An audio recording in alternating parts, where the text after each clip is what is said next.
नमस्कार, मैं विनोद कुमार शुक्ला। आई of truth पर आपका स्वागत है। भारतीय जनता पार्टी ने कंगना रनौत पर एक गैग ऑर्डर इशू किया है कि अब वो पार्टी के किसी वैचारिक मसले पर बात नहीं करेंगी। वो अथराइज्ड नहीं है कि पार्टी के वैचारिक मसले पर या पार्टी के तरफ पर, पार्टी के बिहाफ पर बात करें। ऐसा इसलिए किया गया कि उन्होंने कृषि आंदोलन को लेकर के कुछ ऐसी बातें कहीं जो विवादास्पद पार्टी को लगी। हालांकि बीजेपी का ही एक बड़ा सेक्शन इस बात को लेकर के कि कंगना रनौत को गैग ऑर्डर इशू किया गया है, बीजेपी की आलोचना की और सोशल मीडिया पर बीजेपी की लगातार आलोचना चल रही थी, जिसमें जगत प्रकाश नड्डा को जल्दी से जल्दी हटाए जाने की बात कही जा रही थी। खैर, वो बीजेपी का मसला है, बीजेपी अपने हिसाब से उसको टैकल करेगी और कंगना रनौत को कैसे पार्टी चाहती है कि वो काम करे, ये उसका निर्णय है। लेकिन अगर हम इसकी बात करें कि ये जो फिल्म के लोग हैं, फिल्मी सितारे हैं, ये जब राजनीति में आते हैं तो ये लगातार इस तरह की बात करते हैं, या अगर बात नहीं भी करते हैं तो इनके जो क्रियाकलाप हैं वो जिस भी पार्टी में हैं उसको एम्बैरस करते हैं। लंबी फेहरिस्त है, कुछ नामों पर चर्चा करूंगा और समझने की कोशिश करूंगा कि ये क्यों होता है। देखिए, कंगना रनौत को मंडी से उतारा गया था और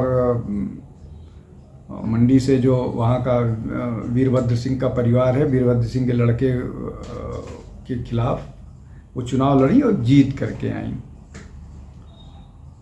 अब ये जीत करके आई और इस तरह से ज़्यादातर जो भी फिल्मी सितारे चुनाव मैदान में उतारे जाते हैं वो चुनाव जीतते हैं विथ अ फ्यू एक्सेप्शंस। अब जैसे उर्मिला मातोंडकर अपना चुनाव हार गई थी मुंबई से, वो एक्सेप्शनल केस है। एक बार शत्रुघ्न सिन्हा भी अपना चुनाव हार गए थे।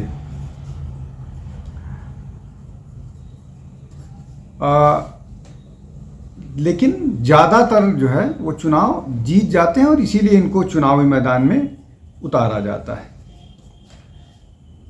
तो ये जो चुनाव मैदान में आते हैं उसके बाद ये पब्लिक फिगर बन जाते हैं। लोग जो नया मीडिया है या नए टीवी मीडियम है उसमें आपके मुंह के पास माइक ले जाया जाता है और कई बार आपको बोलने के लिए भी मजबूर किया जाता है। अब कंगना रनौत चुनाव के पहले भी बहुत सारे उनके बयान इस तरह से थे जिन पर विवाद खड़े हुए रहे। अब अगर इनकी बात करें तो चाहे वो कंगना रनौत की बात हो, धर्मेंद्र की बात हो या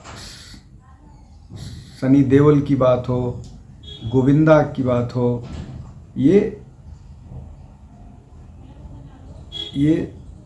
सारे के सारे लोग चुनाव मैदान में उतरे हैं। अमिताभ बच्चन चुनाव लड़ चुके हैं, सुनील दत्त चुनाव लड़ चुके हैं, बैजंतीमाला बाली चुनाव लड़ चुकी हैं, पवन सिंह ने भी विवाद खड़ा किया था जब वो उनका टिकट भाजपा ने काटा तो वो कराकात से इंडिपेंडेंट चुनाव जीत करके आए। कराकात से जब उनको चुनाव लड़े तो उन्होंने वहाँ से जो जेडीयू का कैंडिडेट था, या जो कह लीजिए एनडीए का कैंडिडेट था, पूर्व केंद्रीय मंत्री, उनको उन्होंने हराया। वो उनको शत्रुघ्न सिन्हा भाजपा से चुनाव लड़ चुके हैं और जब पिछली बार उनको केंद्रीय मंत्री नहीं बनाया गया तो उन्होंने बगावत कर दी और बीजेपी के खिलाफ पूरे 5 साल वो लगातार पार्टी को एम्बैरस करते रहे। राजेश खन्ना चुनाव लड़े, हालांकि राजेश खन्ना ने कांग्रेस को कभी एम्बैरस नहीं किया, लेकिन चुनाव में या राजनीति में जिस कारण से लाया जाता है वो नहीं हुआ। गोविंदा चुनाव लड़े, एक टर्म पूरा रहे, पूरे तरह से गायब रहे और बाद में उन्होंने पिछले दिनों उन्होंने शिवसेना ज्वाइन कर ली।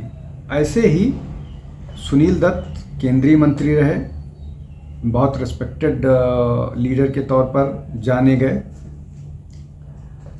विनोद खन्ना 2 टर्म एमपी रहे, लेकिन प्रभाव राजनीतिक नहीं दिखा पाए। तो ये जो फहरिस्त है, अब उसमें वैसा ही हाल धर्मेंद्र का रहा, सनी देओल का रहा। धर्मेंद्र राजस्थान से चुनाव जीत कर आए थे, सनी देओल पंजाब से चुनाव जीत के आए, और अभी हेमा मालिनी मथुरा से तीसरे टर्म एमपी हैं लोकसभा में, और एक 6 साल का टर्म वो पहले ही जो नॉमिनेटेड राज्यसभा एमपी होते हैं उस तौर पर पूरा कर चुकी हैं। तो ये जिन लोगों की मैंने बात की, इनमें धर्मेंद्र पूरी तरह से निष्क्रिय रहे, सनी देओल पूरी तरह से निष्क्रिय रहे, गोविंदा पूरी तरह से निष्क्रिय रहे। अमिताभ बच्चन ने 1.5 साल के बाद जब राजीव गांधी पर भ्रष्टाचार का आरोप लगा तो उन्होंने कन्नी काट ली और पूरी तरह से अपने आप को राजनीति से ही दूर कर लिया।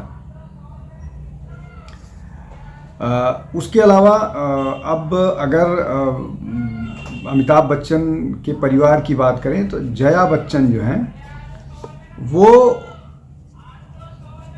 5वां टर्म उनका राज्यसभा में है, और वो जो भी बात करती हैं ज़्यादातर वो उलझती रहती हैं जो चेयरमैन है राज्यसभा के, और विवादास्पद बातें करती हैं जिस मामले में हो, चाहे वो झगड़ती हैं या जिस तरह। तो ये समाजवादी पार्टी के लिए ये एम्बैरसिंग सिचुएशन होता है।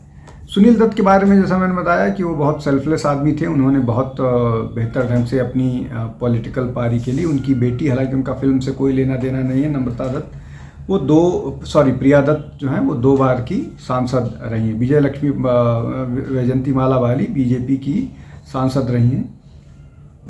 तो ये जो है शत्रुघ्न सिन्हा भी केंद्रीय मंत्री रहे हैं, लेकिन जब उनको मोदी सरकार में मंत्रालय नहीं मिला तो उन्होंने बहुत एम्बैरस किया पार्टी को, और अब अभी तो वो तृणमूल कांग्रेस से लोकसभा सांसद हैं, और बहुत सारे मामले में अब वो तृणमूल को भी एम्बैरस करते हुए नज़र आ रहे हैं। तो ये जिन सारे नेताओं की मैं बात कर रहा हूँ, चाहे वो कंगना रनावत हों, चाहे वो धर्मेंद्र हों या बाकी सारे लोग, ये सारे लोग सिवाय अपनी पार्टी को एम्बैरस करके, अगर इनमें से एक्सेप्शनल सुनील दत्त जैसे नेताओं को छोड़ दिया जाए तो कोई भी बहुत पॉजिटिव किरदार अपनी पार्टी के लिए नहीं प्रस्तुत कर पाता है। और यही कारण है कि पार्टियां लगातार जो है सिर्फ चुनाव जीतने के लिए इनको मैदान में तो उतार देती हैं, लेकिन इनको 5 साल ढोना पड़ता है। अब जैसे गोविंदा को 1 टर्म के बाद टिकट नहीं मिला, उसके बाद धर्मेंद्र को 1 टर्म के बाद टिकट नहीं मिला, सनी देओल को 1 टर्म के बाद टिकट नहीं मिला। ऐसे ही और भी बहुत सारे हैं। और ये मैं नॉर्थ की पॉलिटिक्स की बात कर रहा हूँ। इनमें से एक और बड़ा नाम है, हालांकि वो भी गाहे बेगाहे उन्होंने भी भाजपा इस तरह की बात की जो भाजपा के उसके हिसाब से भाजपा के आइडियोलॉजिकल उसके हिसाब से ठीक नहीं थी। वो थे परेश रावल, और इसीलिए परेश रावल को गुजरात से 2019 में आए थे, जो 2019 तक सांसद थे, लेकिन बाद में उन्हें टिकट नहीं दिया गया। वो भी 1 टर्म के एमपी रहे। तो ये जो फिल्मी सितारे हैं, ये चुनाव तो जीत जाते हैं लेकिन अपनी रेस्पेक्टिव पार्टीज़ को एम्बैरस करते रहते हैं। अगर राज्यसभा में गए तो भी वही स्थिति होती है। तो राजनीतिक दलों को इस पर सोचना चाहिए कि उन्हें क्या करना है इन लोगों के साथ। आज के लिए बस इतना ही। बहुत बहुत धन्यवाद। नमस्कार। हमारे चैनल आई ऑफ ट्रुथ को सब्सक्राइब कीजिए YouTube पर, इसे फॉलो कीजिए Facebook पर, Instagram पर, Twitter पर और Ku पर। हमारे चैनल के बारे में फीडबैक देने के लिए हमें मेल कीजिए ioftruth.6@gmail.com पर।